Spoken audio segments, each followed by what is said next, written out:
We preview one of Alabama's most impactful roster additions today, and we've got a special mystery guest.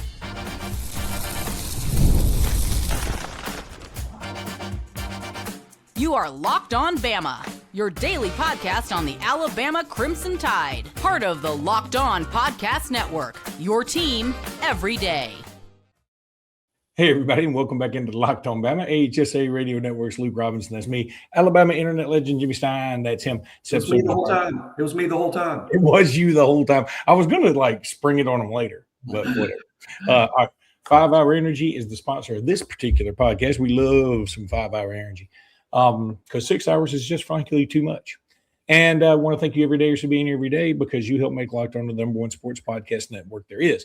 Jimmy, I was at the Mississippi State game last night. Had a great time. Alabama was absolutely burning up the nets. The second half wasn't a lot of fun to watch, but when you have a 40-point lead or plus or minus, it's going to be like that. And we're going to talk about the basketball game a lot because now coming down the home stretch, 3 regular season games left for everybody and in the SEC. And so it's going to be interesting to see how this thing plays out. I think Florida's locked up the number 1 spot, but the number 2 through just about everything else is certainly up for grabs. But we're going to start with the roster countdown again. And one Mr. Devin Tompkins, who is transferred to Alabama from USC. He is 6'5", 290, originally from Tracy, California. Now, we have talked about some guys like yesterday, Justin Hill, about how you and I are so sky high on him. We don't know what to do. We love him. We love him. We love him. Then we found out he had 10 tackles last year. And we were like, okay. Well, Devin Tompkins only had 18 tackles, but he had 3 sacks and a forced fumble too. And I think also I think 18 solo tackles. 18 solo tackles, right? I'm sorry, it is 18 solo. You know, ESPN does it screwy. They put solo in the main box and then total. So we had 31 total tackles. 31. Yeah. I mean, it's a lot better. It is. It is. As a matter of fact, for all the – think of it this way. For all the hullabaloo, and I don't think I've ever used that word on the show ever, which is amazing because we've done the show for 100 years now. For all the hullabaloo about James Smith leaving, Devin Tompkins' numbers are just as good as James Smith. Devin Tompkins was just as productive. He was as productive as James Smith in terms of tackles for loss, sacks. Obviously playing a different schedule, but not a radically different schedule. Southern Cal doesn't, they play Notre Dame in addition to a Big Ten schedule. I mean, their schedule's not soft by any means. And this kid, new to football, he was a basketball player growing up, and that's why it's so interesting in terms of his athletic profile. This kid weighed like 235, as senior year of high school. Now he's 290. So his body has drastically changed. Football was definitely the right choice for him as opposed to basketball. Interesting position with Devin Tompkins. He can play inside or out, meaning it's potentially he's going to play bandit at Alabama. And that's where I think he's going to play. But he can also play the 3 tech, the spot James Smith was playing. He can play there. I think he's going to be the full-time bandit because I know he's 290. That's bigger than we expect for a bandit. LT Overton played bandit, smaller. Keon Keeley, smaller. Jordan Renaud, much smaller, almost 30 pounds smaller, playing bandit. But I do think that's where Tompkins will play. Number 1, he's very athletic. Again, this was a basketball player in high school. That's the athlete that's inside that 290-pound guy. Secondly, I think Alabama would like to be bigger up front. Because stopping the run is something that's a focus for them in this upcoming season. They're trying to get better against the run. That means being bigger up front. I think the starting defensive line could end up being Tompkins at bandit, big Terrence Green, the transfer from Oregon at nose guard, and London Simmons who played a lot of backup nose guard for Alabama last year, him moving to the 3 tech spot, the defensive tackle spot. So just a tremendously sized defensive line that would be. Tompkins is the 11th ranked player on the roster. He is the highest ranked guy I have here from the transfer report. Everyone else is in the top 10. are returning players from Alabama. Tompkins is the highest ranked new guy from the portal. So that's interesting. This is a big pickup. I don't think we talk about him enough. Just simply, and again, Alabama's transfer class was really underranked by, I don't want to go on a rant again, but the transfer portal rankings are all screwed up. It's because it's impossible to do correctly. And then you end up with just this terrible system for it. And Alabama's class, which wasn't great, but it's better than where it was ranked. And Devin Tompkins is one of the reasons why. He's going to be a very impactful, immediate starter. If I'm actively trying to unmute, it counts as a not mute. But yeah, I'm with you on that. I feel like he's going to be very impactful. And, it's a great point about the James Smith stuff. So I guess you ask yourself this. Would you rather, if you had the choice, would you rather have James Smith back with his stats, knowing what you know about James Smith, or would you rather take a chance on a guy like Devin Tompkins, who's played? It's not like he played at, Lindenwood. I mean, he played at USC, he played in the Big Ten with his stats, and say, yes, a little more of an unknown, but you will have the feeling either there's a lower floor or higher ceiling or whatever. I'm going to maybe say this in a Homer-esque fashion. I'd probably rather take the chance on the new guy. Yeah. Now, and I think that's probably where Ohio State is too. I think it's funny, like Ohio State probably looks at James Smith and goes, the production probably doesn't equal what the reputation is, but maybe we can get to him. And I think maybe that's where Alabama is too. Like Devin Tompkins in the best defensive player in the portal, but maybe we can make him a lot better. Sometimes it's a situational, you know how it is to be situational. Here's the thing about shows that we make just too big a deal of the portal. Devin Tompkins was ranked, and again, I hate citing these rankings because the rankings are so screwed up. Devin Tompkins was rated the number 2 defensive lineman in the portal when Alabama signed him. I've seen James Smith ranked by some services the number 1 player in the portal, the number 1 defensive lineman in the portal. Here's a point to make about both kids before you compare Tompkins to James Smith. If they're that great, where's the NFL? Where's the NFL? Both of these kids are draft eligible. Notice they're not in the draft, and yet they're the prizes of the portal at maybe the most important position on the field that's not quarterback, defensive lineman. So that's one way to look at it. Another way is I will, who do you take, Smith or Tompkins? I'm gonna say my answer is James Smith. My answer is Smith. I'd rather have Smith. But here's where you might be right, and I'm undervaluing this. Tompkins is the better pass rusher. Maybe that's more important. Tompkins is going to be better at getting to the quarterback than James Smith was. So I might be wrong about that. Luke may be right. Well, and here's another thing, and this is where I think James Smith is penalized for being an in-state guy. And because I had such high expectations for him, I was thinking Quinnen Williams type career, and I didn't get anywhere close to that. Now, that's irresponsible for me to have that expectation for somebody like him. It's irresponsible because Quinnen Williams, I didn't expect Quinnen Williams to be Quinnen Williams. No. So it's crazy to say, oh, he's not as good as Quinnen Williams, he's not good.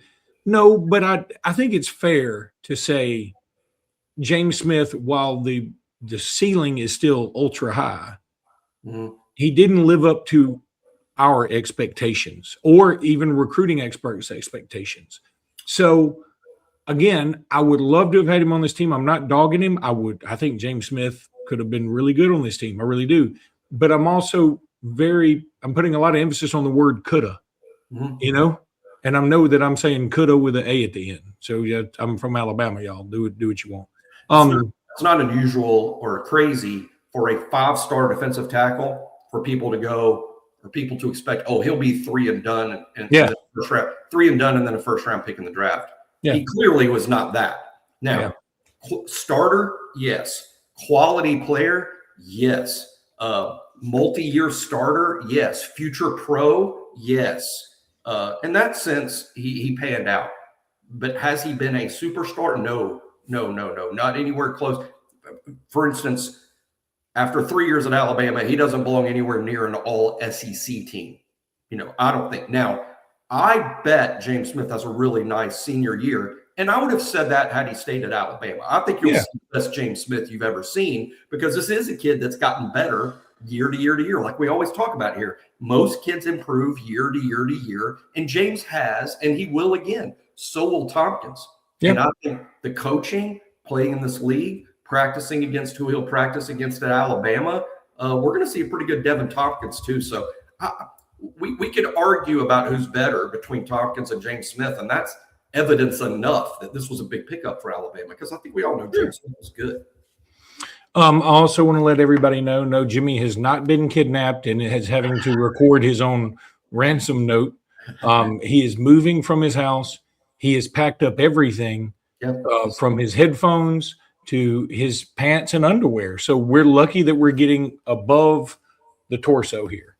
Yeah, we are. Yeah, and today's the not just the final day in the Pharaoh house. These are the final minutes. Well, it sounds like a very empty house, Jimmy. It's time to move on. It's got a very Amityville horror vibe to it right now. Oh.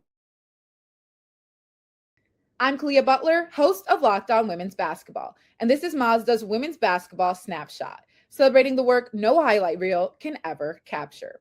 South Carolina rolled past Ole Miss 85-48 to clinch a share of the SEC regular season title and lock down the number 1 seed in the conference tournament. The Gamecocks extended their win streak over Ole Miss to 21 straight. UCLA dominated Wisconsin 80-60 to secure its first outright Big Ten regular season championship in program history. The Bruins improved to 27-1 overall and remain unbeaten in conference play. And number 12 TCU stormed back from a 13-point fourth quarter deficit to beat Iowa State 80-73. The Horned Frogs now sit alone atop the Big 12 standings and are 1 win away from clinching another regular season conference crown. These moments are earned off the clock, those long before the lights ever come on. The sweat, the fakes, the doubt, the scrapes, and coming back for more every time. Mazda puts that same drive into every detail. Wins define the moment, putting in the work, that defines you. There's more to a Mazda because there's more to you. Well, she nails it. She's absolutely right. And I'll tell you something else that nails it. FanDuel. FanDuel does every time. They never not nailing it. Ever wanted to experience the NBA Finals live and in person? FanDuel is giving you the chance to turn that dream into a reality with their NBA sweepstakes. Here's how it works. Use your profit boost on any NBA future, and you'll automatically be entered for a shot to win an NBA Finals trip for 2. That's right, for 2 flights, tickets, the whole experience to go to the NBA Finals. If you're already looking at the board and thinking about which team can make a deep run, this is the perfect time to lock it in. Visit FanDuel.com to get started. Use your profit boost on an NBA future and get entered for your chance to win a trip to the NBA Finals. Play your game with FanDuel, official sports betting partner of Jimmy. The NBA. Who guarantees this, Jimmy? Jimmy Stein. Here we go. He's a great guy.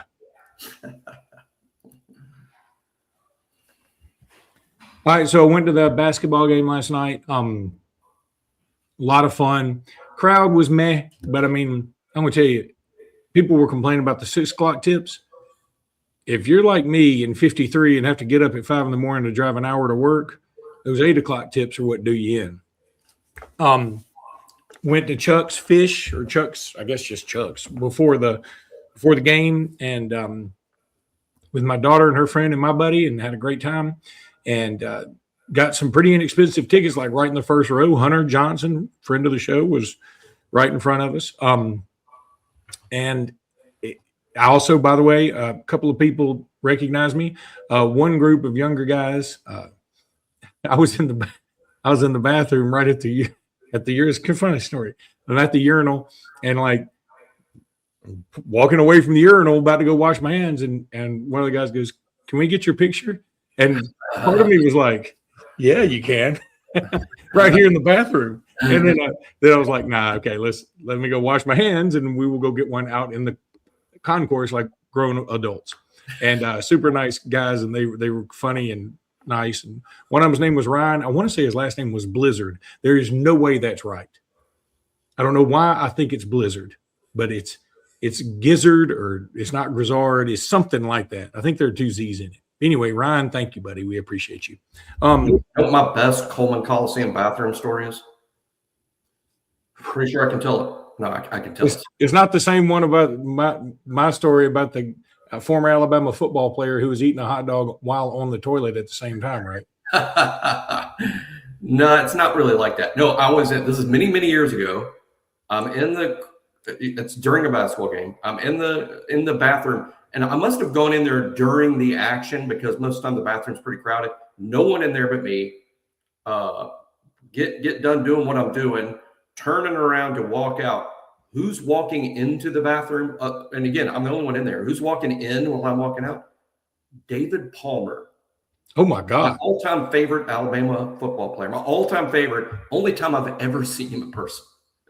Even to this day, I think. Yeah, that was a Coleman Coliseum bathroom. Still remember it well because that's it's just, like you said, the bathroom can be awkward. It can be awkward. And not to deviate from the source material too much, but I used to play basketball against David Palmer a lot when I was at Bama. He was a hell of a basketball player. That's not surprising that he would be good at that. And it's funny because, he wasn't real big, and he was driving a lane one time, and I had a propensity to block shots because I'm taller, and that was sort of my thing when I was young because I was also fat. So I just learned I need to block shots and do something. You were the original big country. Yeah, I was. And I thought I was about to swat David Palmer's shot, and I jumped as high as I could, and in my head I remember thinking, I'm as high as I can go.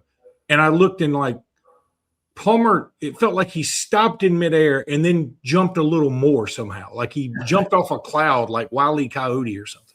Anyway, and he just laid it up right over my head. Anyway, so the game last night, lots of fun. Let me tell y'all something. If y'all have not fallen in love with Amari Allen, this is on you at this point.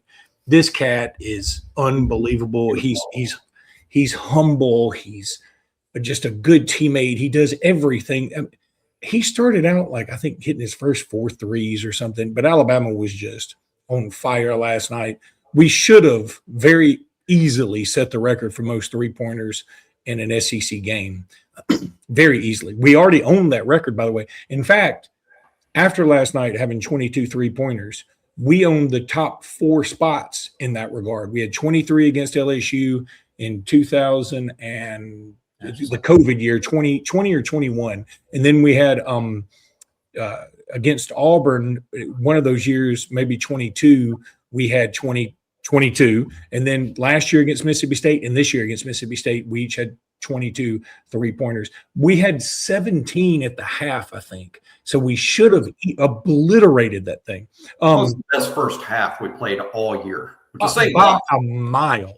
The best first half we played, best half of basketball Alabama's played all year. Although I say that, and I don't know, the second half against Arkansas, just last week. Yeah, but but the fact that the other thing that makes it crazy is we're without LeBaron Philon. Yeah.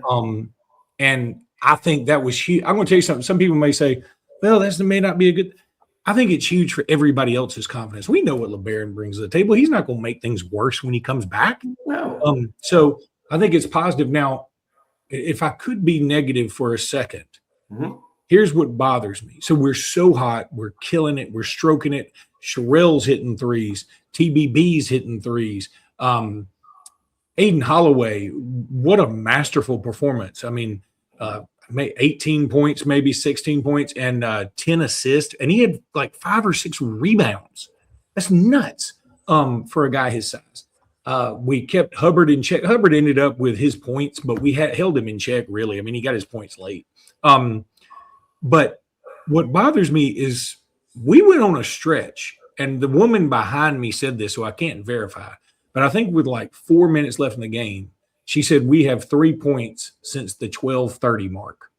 So we went on a drought that is wow. Even if you're just screwing around, That's bad. And what I worry about is the carryover from that to this big Tennessee game we got coming up Saturday. Yeah. So at first I was like, man, I'm glad to see we're in a rhythm, but we were in such a rhythm and then we got out of a rhythm a lot. The other thing, and it's not negative, but it's just me and my buddy that were there felt so bad. Noah Williamson comes in, and now when Noah comes in now, he has become a de facto fan favorite, not because he's the hardest worker or not because we're like, man, that we know, and you know, you're probably a little over your head. So just do the best you can do. And he still has this deer in the headlights look about him. Well, last night we're on this monster 3-point streak. We should have set the record. Noah had a shot to tie the record late in the game, maybe a minute and a half left. He misses off the side iron. I mean, from the side. Wasn't a bad shot, wide open, wanted him to take it. He gets another shot at it from the top of the key, and the defender, it blocked his shot the way I blocked my 9-year-old daughter's shot. Like barely jumped. He was like, what are you doing? And just slapped it. And just I mean, that's pretty mean to block your 9-year-old. It was mean. In fact, I was mad at the guy. I was like, you're being mean to Noah. But Noah is clearly – I've never seen a player play with less confidence. Ever. And I think the fan comments, the mean online comments, I mean, they read that stuff. I'm sure that's – but, yeah, he's not playing with a lot of confidence. But I appreciate his effort. And let's remember, Noah Williamson didn't coerce his way onto this team or coerce his way onto the squad. He was recruited to be there by the staff and his playing minutes. And, hey, we all need to be rooting for the guy who – hey, he was a big part of that win over Kentucky. I know it was just once, but he helped us beat Kentucky. There's no question. 100%. That I guess that's the Noah Williamson game. Or maybe there's another one out there. And maybe there is, and maybe he could. I would love to see him do something in the SEC or NCAA tournament that he can leave on a high note. Because I'm going to say this in my very humble, uninformed opinion, I don't see a scenario where he's back on the team next year. Do you? No, I think he's out of eligibility. Oh, is he out of? Okay, well then I was dead on. You were correct. I thought he did have another year. I believe he's a senior, for sure. Okay, but in this day and age, Jimmy, we will verify. But I'm pretty sure it's senior. In this day and age, does anybody really know? It hasn't mattered to a lot of other players. It mattered in the Joey Aguilar case. And Charles Bediako, and that's it. I mean, Bediako's a little different, but you know what I mean. So anyway, very, very proud of the basketball team. And look, they're on a heater. We got this Tennessee game. Jimmy's going to preview it with Eric Kane. We'll have it up here shortly. It's a big one. And look, we had Tennessee on the ropes last year. We should have, for all intents and purposes, won that game last year. We boofed it. We just boofed it. And we owe them. We need to get this win. I think it'd be huge for the team to get this win. You get this win, and then assuming you beat an Auburn team that's limping down the home stretch, even if you lose to Georgia, you got the 2 or 3 seed locked up in the SEC, and that's what you want. So let's go knock it out of the park this weekend. Game time. They're back. Love game time. The biggest stretch of the college basketball season is here. It's almost here. I mean, it's still kind of here. Buzzer beaters, bracket busters, and those unforgettable moments that everyone's talking about the next day. Being there live for something like that, that's bucket list stuff. The hard part is always getting the tickets. It is. It's the worst part. Long queues, prices jumping around, and surprise fees at checkouts. The Game Time app gives fans the advantage with constant innovation. It's how you unlock amazing tickets and experiences with just a few taps. Ain't nothing to it. The seat view feature is a game changer. You can see a panoramic view from your exact seat before you buy. We bought our tickets last night. Great seats. First row on Game Time. No stress, no guesswork.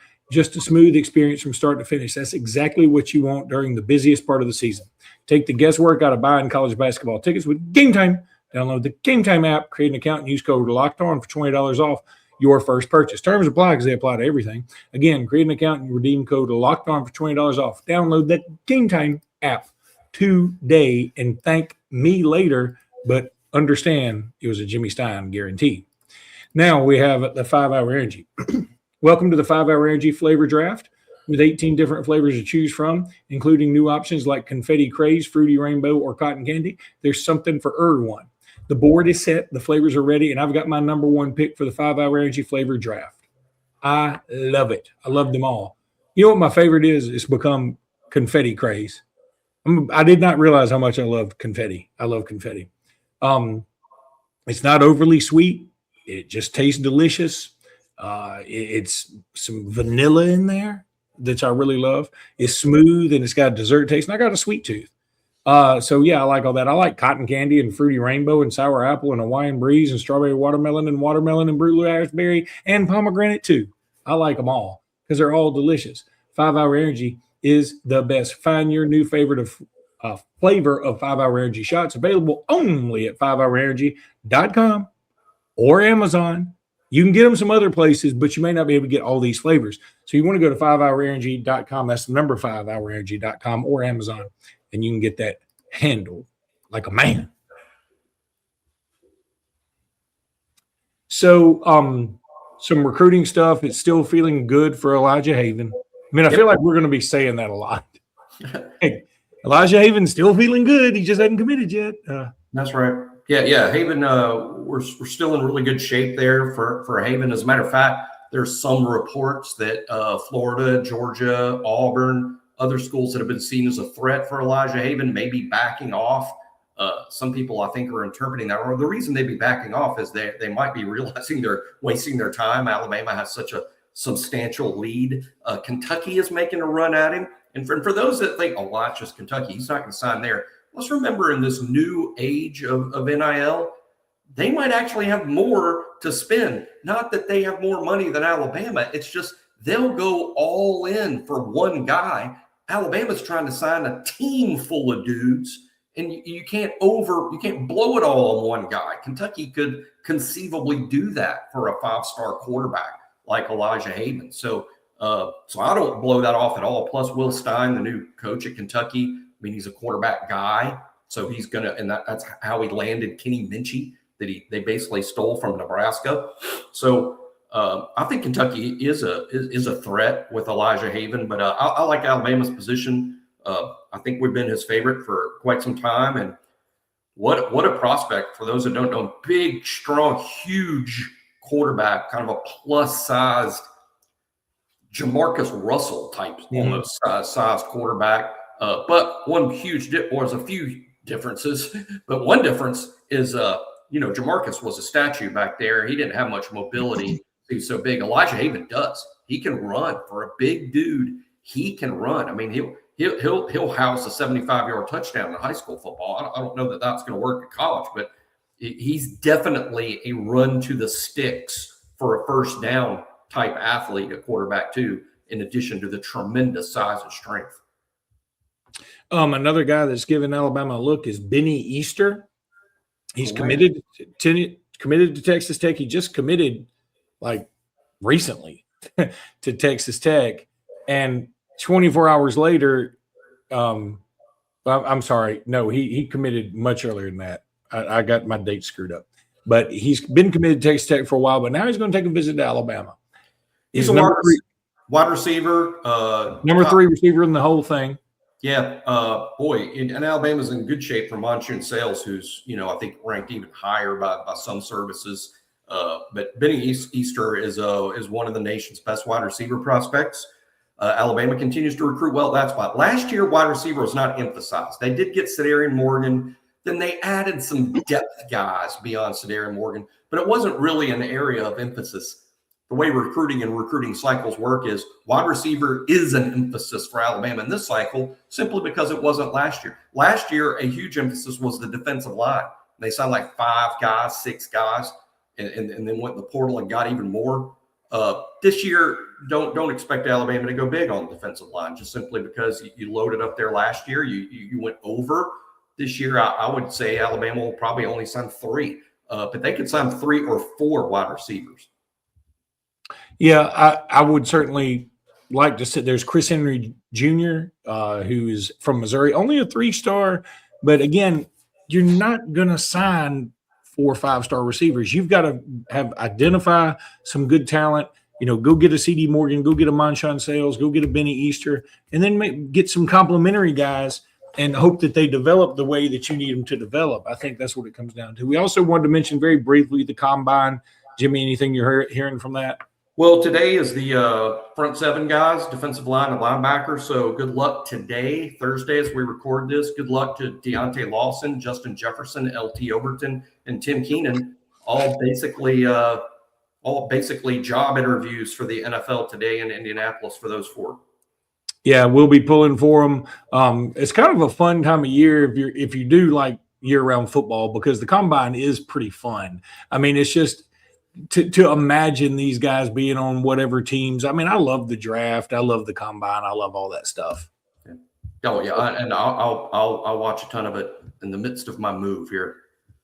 All right, that's going to do it for today's pod. We'll be back tomorrow morning. Until then, roll tide, everybody.